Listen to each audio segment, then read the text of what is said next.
Je lis du livre de 1 Roi, chapitre 19, les versets 7 et 8, ce qui suit. L'ange de l'Éternel vint une seconde fois, le toucha et dit, lève-toi, mange, car le chemin est trop long pour toi. Il se leva, mangea et but, et avec la force que lui donna cette nourriture, il marcha 40 jours et 40 nuits jusqu'à la montagne de Dieu, à Horeb. Notre thème, c'est 40 jours, numéro 5. Prions. Éternel notre Dieu, notre Père, voici un nouveau 40 jours. Et là, les personnes sceptiques, les personnes qui ne connaissent pas l'Éternel, sont obligées de se poser une question. Mais pourquoi y a-t-il autant de 40 jours où des choses magnifiques se passent?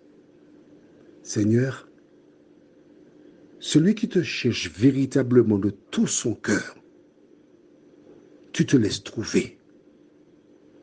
Alors que nous méditerons sur ces 40 jours, permets que nous t'acceptions dans nos vies. Aujourd'hui, nous t'en prions. Au nom de Jésus, pour ta gloire éternelle.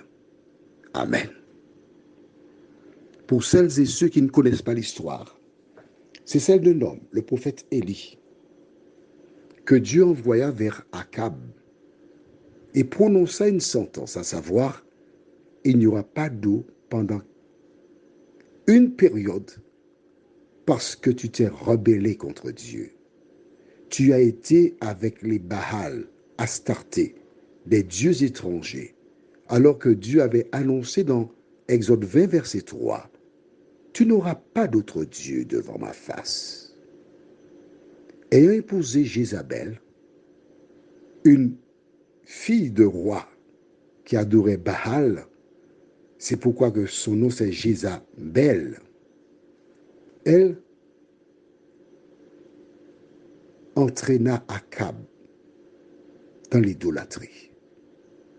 C'est ainsi qu'on trouvait 400 prophètes de Baal et 450 d'Astarté qui mangeaient à la table de Jézabel.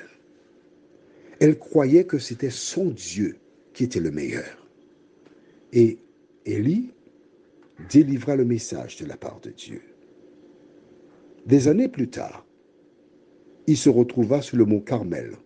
C'est une histoire que nous avons déjà vue, mais je me trouve dans l'obligation de donner des grandes lignes, afin que celles et ceux qui écoutent le WhatsApp sachent de quoi nous parlons. L'histoire, tu la trouves dans 1 Roi chapitre 17, 18. Et sur le mont Carmel, c'est le chapitre 18. Voici Élie qui lance un défi aux prophètes de Baal et autres. L'Éternel fait un grand miracle. Le feu descend du ciel, brûle l'animal, le bois, les pierres, absorbe l'eau et brûle la terre. Il ne reste plus rien.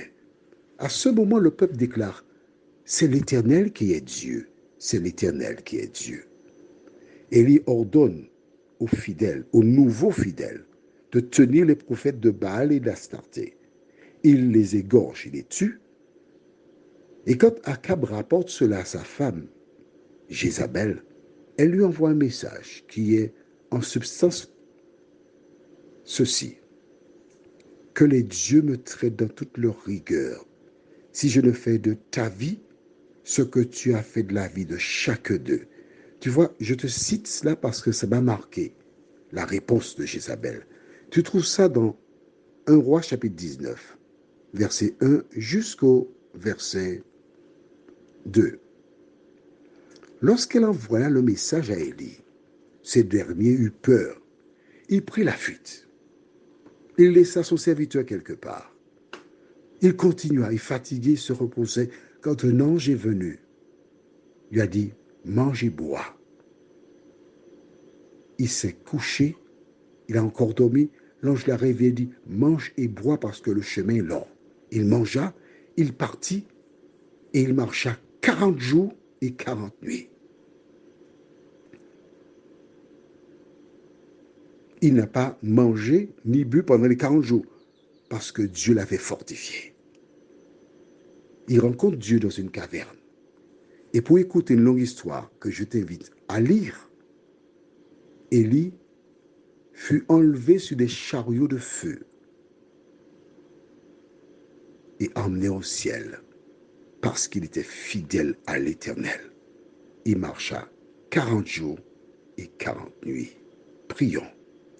Seigneur, quand tes enfants qui ont écouté un petit résumé de l'histoire liront à leur tour toute l'histoire, ils seront à même de reconnaître ta puissance, ta grandeur, ton amour pour celles et ceux qui se confient en toi.